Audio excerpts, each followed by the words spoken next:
Hey there, you. I ever feel like this whole work-life balance thing kind of just assumes you've got a family waiting at home? Like if you're single, you're automatically cool with those late nights at the office. Yeah, the traditional model of work-life balance doesn't always fit the reality for single people. Well, get ready to rethink some assumptions because we're taking a deep dive into some research. Yeah. That paints a really fascinating picture, maybe even a surprising one, of how singles experience the workplace. We're going to be exploring a study that was published in Applied Research and Quality of Life. It looks at work-life balance satisfaction across different relationship statuses. And you know what's really interesting about this study? It didn't just lump all unmarried people into one big category. Right, they broke it down. Yeah. They looked at married individuals, singles who are not in a relationship, those in living apart together relationships, and singles who are cohabitating. So we're going way beyond those surface level assumptions and really getting into the nuances of how different types of singlehood can actually impact your experience at work. And I think that's important because it helps us to understand the unique challenges and opportunities that single individuals might face in the workplace. Okay, so the first thing that really jumped out at me was this. Singles, especially those in those LAT and cohabitating relationships, actually reported lower work-life balance satisfaction than married folks. Now, isn't that interesting? It is. Yeah, it really does challenge that common misconception that single people have more free time and flexibility Yeah. just because they don't have those traditional family responsibilities. Right, you'd think we'd be out there living our best balanced lives. Exactly. But the data tells a very different story. It does, and it suggests that there are other factors at play that could be related to the dynamics of those different types of singlehood. I wonder if it has to do with the pressure of juggling like all those different priorities at the same time. You know, you've got your career ambitions, but then you're maybe dating, trying to have a social life, Yeah. keep up with your hobbies. It can feel like a lot to manage. Yeah, absolutely. I think juggling those different aspects can contribute to that feeling of being pulled in so many directions. And it's not even just the number of commitments, right? There's almost like this unspoken expectation that single people should always be available for work because they don't have family obligations. Yeah, I can see that. It's like there's this assumption that equates being single with having unlimited time and energy for work. Which anybody who's single knows Mm. is definitely not the case. We have lives too. You do. And those lives deserve to be respected and accommodated just as much as the lives of married individuals. Okay, so we often hear about how long work hours are like the enemy of work-life balance. But this is where things get a little more complex. The study actually found that while long hours negatively impacted everybody, singles were less affected than their married counterparts. That's an interesting finding. Why do you think that is? You know, I honestly wonder if it kind of speaks to that very real pressure that a lot of married folks feel to be home at a certain time for dinner or, kids' bedtime routines, all that stuff. That time pressure just isn't there in the same way for singles. It makes sense. Societal expectations around family time definitely play a role in how people experience and perceive long work hours. But here's the twist. While singles in general seemed less bothered by those long hours, working after 7 p.m. was a totally different story. Yeah, that definitely stood out to me too. Especially for those singles who weren't living with a partner or in an LAT relationship. Working late really seemed to take a toll on their work-life balance satisfaction. Yeah, and if you think about it from the perspective of single people, it makes sense. Evenings are when they're connecting with friends, Yeah, going on dates, pursuing those hobbies we were just talking about. exactly. Working late just cuts right into that me time that a lot of singles rely on to recharge and just feel fulfilled outside of work. Yeah, it shows how important it is to recognize that work schedules can impact different groups in different ways. Something that might be manageable for one person could be very disruptive to somebody else's well-being. This research is already making me rethink a lot of my own assumptions about how we approach work-life balance, especially for single people. It's about realizing that balance isn't one size fits all and creating work environments that acknowledge and support the diverse needs of all individuals. Really well said. Now, there was one thing in the study that seemed to kind of affect everyone equally, regardless of their relationship status. You're talking about workload. Yes, feeling overwhelmed by your workload. That negatively impacted everybody's work-life balance satisfaction, single or not. So that feeling of just drowning in to-dos, it's not just you, it's a really widespread problem that I think employers need to pay more attention to. It really does. And it just underscores that need for organizations to create a culture that values things like reasonable workloads and clear boundaries. Because whether you're single or married, everyone deserves to feel like they can manage their work responsibilities without having to sacrifice their well-being. All right, let's talk about something that can actually boost work-life balance satisfaction, especially for single people who aren't in a relationship. Okay, I'm intrigued. What are you thinking of? The power of connecting with your colleagues outside of work.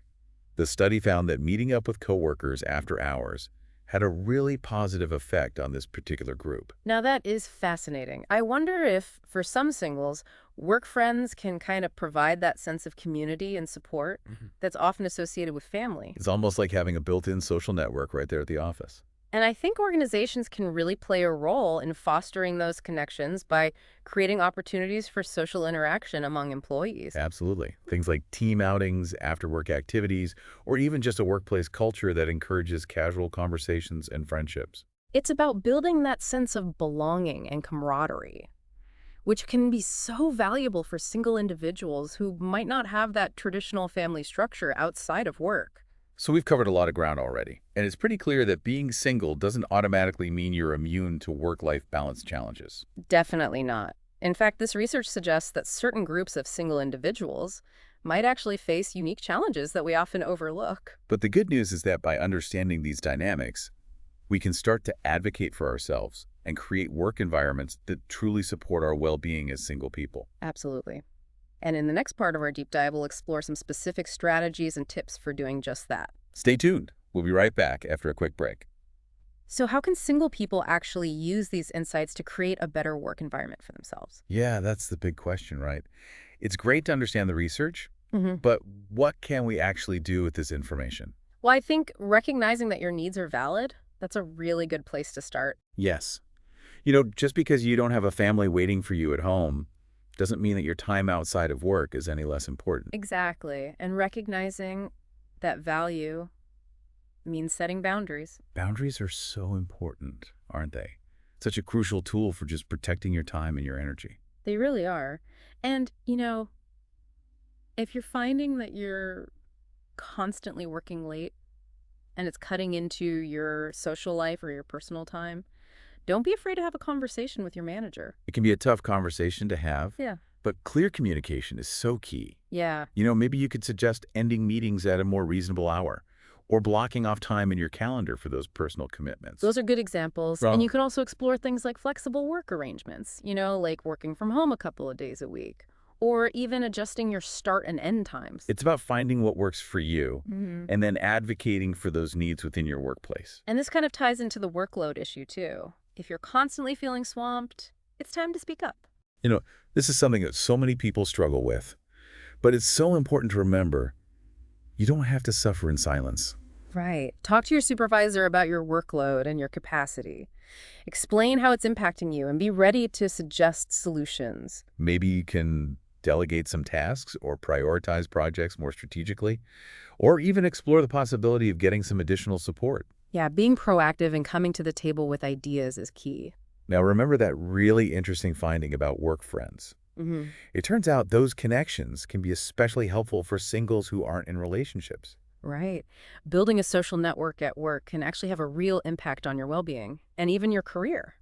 So if you're single, make an effort to really cultivate those work friendships. Yeah, join a company sports team, grab lunch with your colleagues, suggest an after-work happy hour. Doesn't have to be anything fancy. Even just striking up conversations in the break room can make a difference. Those small interactions can really help you build rapport with your coworkers and create a more supportive and enjoyable work environment. It's almost like building your own little work family, which can be so valuable, especially for singles who might not have that traditional family structure outside of work. And remember, these connections aren't just about socializing. They can also open doors for things like collaboration, mentorship, and even professional growth. Okay, let's shift gears a little bit and talk about something that often gets overlooked in these work-life balance conversations. Yeah, what's that? Finances. Single people often have to bear the full brunt of things like housing costs, healthcare, all those other expenses that just come with being an adult. That's a really important point. Financial security is a big part of overall well-being. And for singles, it can feel like this added layer of pressure. Absolutely. Ugh. So it's essential for singles to be really proactive about managing their finances. and advocating for their needs at work. Right, and that might include things like negotiating a salary that actually reflects your contributions and responsibilities. And don't be afraid to take advantage of any company benefits that are available, like retirement savings plans or financial planning resources. And investing in your professional development is always a smart move, too. By continuously learning and expanding your skill set, you can boost your earning potential and open up new opportunities. Exactly. It's about being strategic and taking those steps to really ensure your long-term financial stability. Now, what if you've tried all of this, but your current work environment is still just not working for you? That's a tough spot to be in. But it's important to remember that you have options. Right. Sometimes, despite our best efforts, the workplace culture just might not be a good fit for a healthy work-life balance for single people. Maybe the company has a really strong culture of long hours, or they just don't offer much flexibility. Or maybe there's just this lack of understanding of single people's needs. And in those situations, it might be time to start exploring other job opportunities. I know that can feel daunting, but think of it as an investment in your well-being. Exactly. You could start by looking for companies that are known for prioritizing employee well-being. Yeah. Pay attention to things like flexible work arrangements, a culture that values diversity and inclusion, and a genuine commitment to work-life balance for all employees. And during interviews, don't be afraid to ask really specific questions about the company's policies and practices. You could ask about things like average work hours or opportunities for social connection, or even how the company supports single employees in navigating work-life balance. It's your opportunity to get all that information and make a really informed decision about whether this workplace truly aligns with your values and priorities. Remember, you have the power to choose a work environment that supports you and allows you to thrive both personally and professionally. You really do deserve that. And even if you are in a less than ideal work situation right now, there are still things that you can do to cultivate a sense of balance and well-being. And that brings us to the importance of mindset, which we'll delve into after a quick break. We've talked about setting boundaries and advocating for our needs, and even, considering new job opportunities if your current workplace just isn't a good fit. Yeah, those are all really important steps. But there's another piece to this whole puzzle of creating a better work environment for ourselves as single people. What's that? It's about cultivating the right mindset. Ooh, I love a good mindset shift. Tell me more. Even if you do all of those practical things we've talked about, if your mindset isn't quite there, you might still find yourself struggling. So it's not just about our external circumstances. Right. It's also about shifting our internal perspective. Exactly. And for singles, this might involve challenging some of those societal expectations we were talking about earlier. Those ones that say just because you don't have a family, you should always be working late or be available. Right. It's about recognizing that your time and energy are valuable, regardless of your relationship status. And giving yourself permission to prioritize your own needs and your well-being and not feeling guilty about it. And it's also about reframing how you view your singlehood.